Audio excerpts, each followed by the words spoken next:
لا يتخذ المؤمنون الكافرين أولياء من دون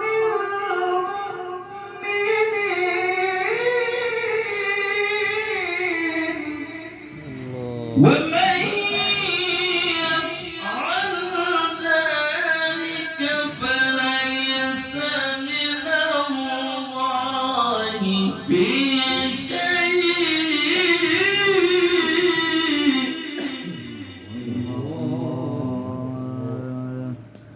إلا أن تتقوا منهم تقاه